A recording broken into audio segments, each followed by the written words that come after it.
I'm Xufeng GUO from BUPT. I am glad to introduce my research field. Specifically, I study the sparse signal processing for the next generation MIMO systems. Here we begin the magic journey.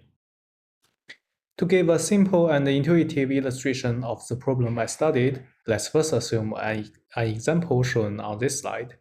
It contains 3 scattering sources on the right side and a receiving UPA on the left side with 256 squared antennas. This is a very large number that causes many unfavorable issues. The geometry of the 3 scatterings will form the shape of the propagating wave.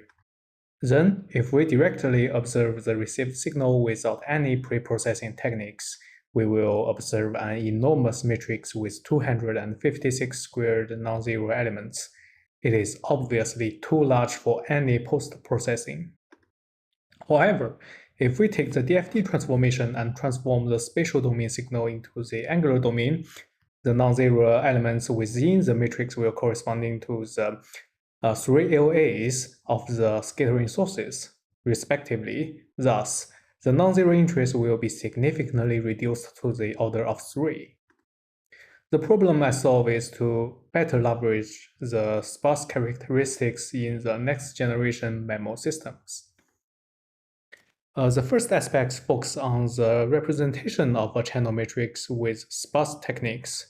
Let's first review how the English alphabet have done the similar thing, where a fixed set of 26 letters can be combined to form any English word.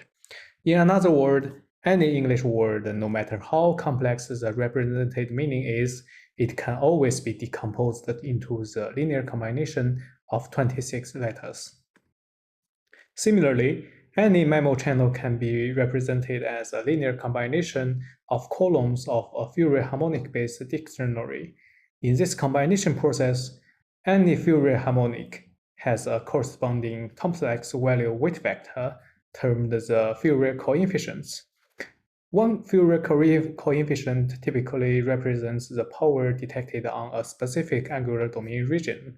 The number of these coefficients is significantly smaller than the total channel dimension.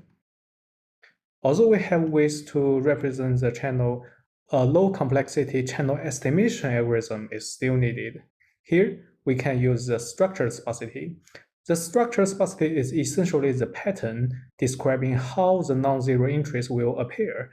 This pattern will give us prior information and boost the most likelihood estimation to a better, most posterior estimation. Taking the example shown below, the left represents the uniform sparsity without any structured sparsity. However, if we priorly know the non-zero elements are likely to be grouped together, we can form a more accurate estimation that better fits the actual channel shown on the right side. The sparse representation also provides us better precoding capabilities. The core idea is that if we can represent the channel with refined accuracy, we can also develop the wave shape that best fits the electromagnetic environments, therefore enhancing the capability. Our simulations that compared with the traditional spatial division, our proposed sparse domain water filling can exponentially grow with the theoretical SVD upper bound.